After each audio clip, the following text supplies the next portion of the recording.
Pinuna ni Senador Robin Padilla ang Department of Transportation o DOTR na tila pinabayaan ng kanyang lalawigan sa Camarines Norte sa pagsasabing senador din ako.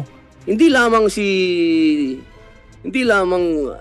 ang senador dito, hindi lamang si Chis Escudero. Senador din ako. Sa pagdinig ng Senate Committee on Finance sa panukalang budget ng DOTR sa susunod na taon, nanggalaiti si Robin kung bakit ang lalawigan lamang ni Senador Francis Escudero ang nabibigyan ng maraming proyekto. Nagtataka ang senador kung bakit hindi kasama ang Camarines Norte sa Philippine National Railway South Long Haul Project. Meron na po papuntang Camarines Norte. Wala pa ho. Kasama ho yan sa plano po, pero wala pa ho tayong pondo para sa papunta ng Camarines Norte. Hindi po pwede isingit yan. Isingit nyo kami. Ang lapit lang po no? Ilang kilometro lang yun.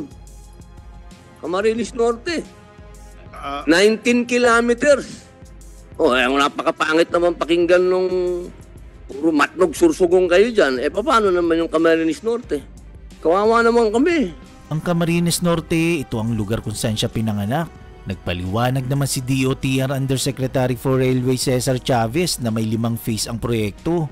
Ang phase 1, ito ay ang Calamba Laguna patungong Daraga Albay at mula Daraga Albay patungong Matnog Sorsogon, ito naman yung phase 2 na siyang home province ni Escudero. Ang phase 3 naman ng proyekto ay mula Tiaong Quezon hanggang Batangas Port, habang ang phase 4 naman ay mula Calamba patungong Sucat. Magsisilbing dipo naman ang phase 5. Gayunpaman, ang 380-kilometer railway project ay natenga dahil sa kawalan ng pondo. Sa kabila nito, umuusok pa rin sa galit si Senator Robin kung bakit hindi kasama ang Camarines Norte sa proyekto. Himutok ni Robin, bakit daw naiwan ang Camarines Norte? Medyo parang aping-api daw sila. Halos 2 taon na daw kasi silang nagmamakaawa at wag naman daw sana silang kalimutan. Marami po akong dinig na magandang balita para sa mga tiga Norte. Para naman po sa South, gusto ko lamang pong itanong, ano pong balita sa Philippine National Railway South Long Haul? Kasi matagal na po namin inaantay ito sa Bicol. Alam nyo, lumaki po ako sa train dyan sa Bicol. Nami-miss na po namin. Kung sana dumating po yung panahon. Ano po bang balita? Magkakaroon na po ba ang magandang balita sa amin? Okay. Madam Chair, ang PNR South Long Haul ay Calamba to Daraga Albay. Opo. That's phase 1. Ang phase 2 ho ay Daraga Albay, papunta ho ng Matnog Sorsogon. Ang phase 3 ho ay Tiaong Quezon, going to Batangas Port, at ang phase 4, Calamba papunta ng Sucat. Ang package 5 po niyan ay rolling stock and electromechanicals po. Sa kasalukuyan po ay nakakontrata ang gobyerno sa China Exim Bank. It's about 14 billion para sa project management consultancy. Katulad po ng loan sa JICA at Asian Development Bank, kapag ka ang katulad ng China at ang Japan, Asian Development Bank ang nagpapautang, ang dalawang kondisyones po doon ay number 1, ang consultancy or project supervisor ay galing sa kanila. At ang contractor din po ng civil works, rolling stock, electromechanical ay galing din sa kanila. Sa Calamba to Daraga Albay, ang project management consultancy ay CRDC, China Railway Design Corporation. Ongoing po ang trabaho nila. Opo, consultancy pa lang po yun. Okay po. Yung civil works, maputol ko po kayo, sir. Yung pong sinasabi sa NEP na meron 3 billion na alokasyon para sa proyektong ito, sa consultancy, ano po ba yung ibig sabihin nun? Ano po ba ang saklaw nun? Ang saklaw po ng Project Management Consultancy number 1 ay gumawa ng terms of reference para doon sa mga procurement katulad ng civil works. Pangalawa ho is project management supervision hanggang sa defects liability. Sila po ang bisor ng proyekto at sila din po ang nagre-revise ng design. Nagkasama rin sa trabaho nila ay yung parcellary survey at pagdidisenyo kung saan ang alignment, kung anong klaseng istasyon, ilan ang laki, ilan ang haba, ano ang klaseng height, may embankment map, paano ang mga bridges. Sila ho ang gumagawa nun, kaya po malaki po yun. Sa international standard, that is acceptable ho.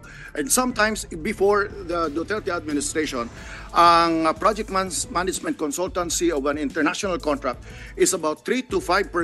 In this case, umabot po ng 7%. And that is acceptable also in the international community ho. So mayroon ho tayong project management consultant.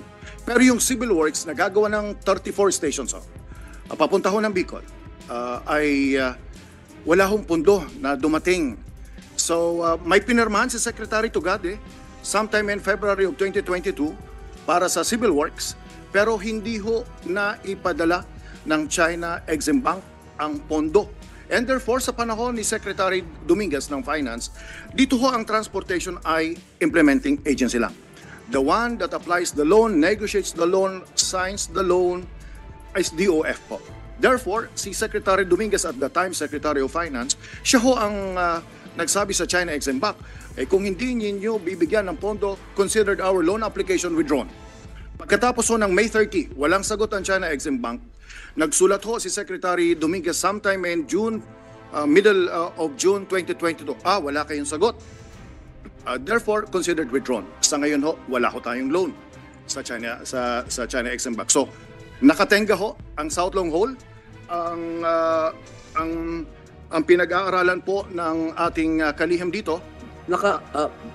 Sir, nakatenga. Bali, wala po itong ngayong kalinawan. Tama ho kayo. Sapagkat mayroon lang po tayong project management consultancy.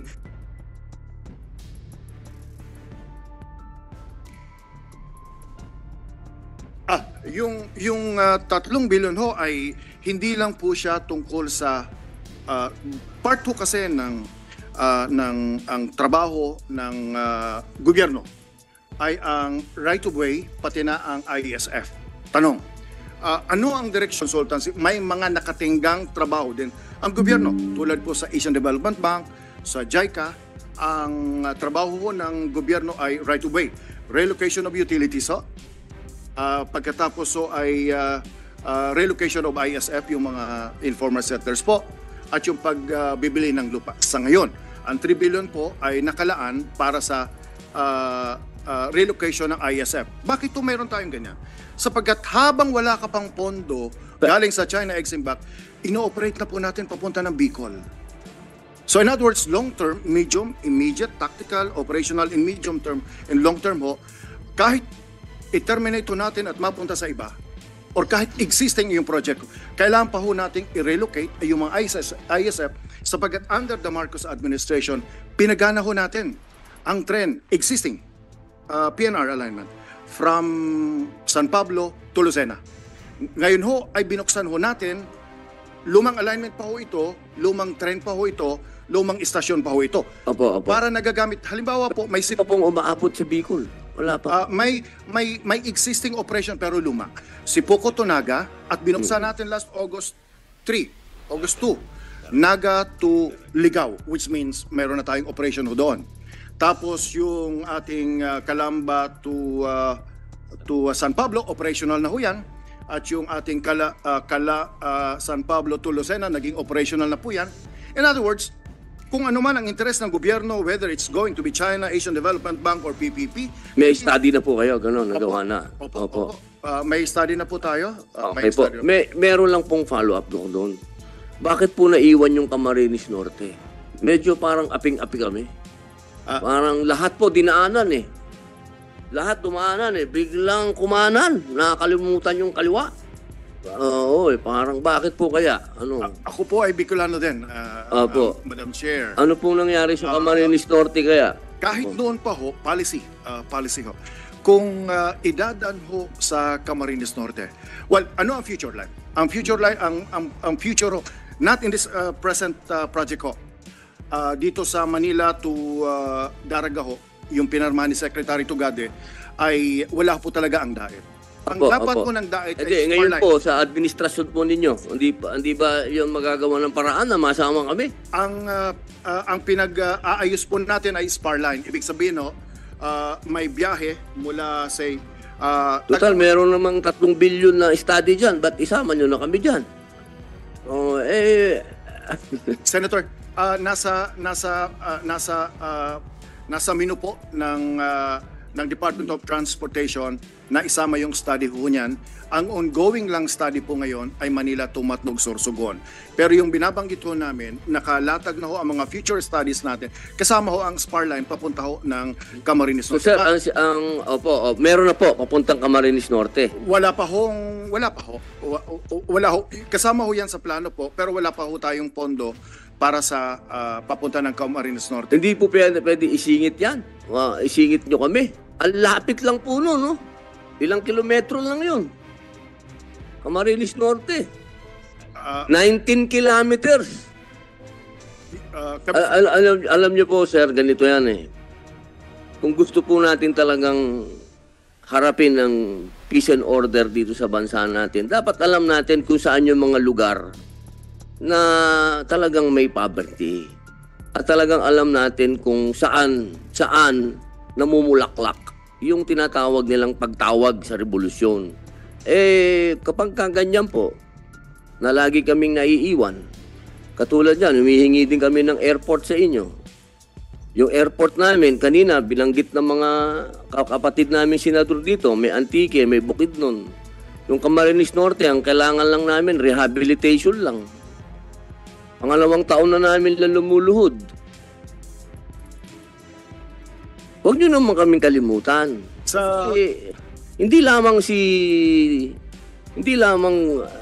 ang senador dito, hindi lamang si Chis Escudero. Senador din ako. Sir. Ang napakapangit naman pakinggan nung puro Matnog Sorsogon kayo dyan. Paano naman yung Camarines Norte? Kawawa naman kami. Alam niyo po ba ang airport diyan sa Daet, kapag nailagay nyo yan, makikinabang din po dyan ng Quezon. Makikinabang din po dyan ng malalapit na bayan ng Camarines Sur. At doon po sa lugar namin, wala po dyan problema kahit itanong nyo po sa Kaap. Diyan po sa Naga, humihingi sila 11 billion yata ang hinihingi nila para sa airport nila. Kami ho, 250 million lang. May airport na kami. Busted na kami sa train.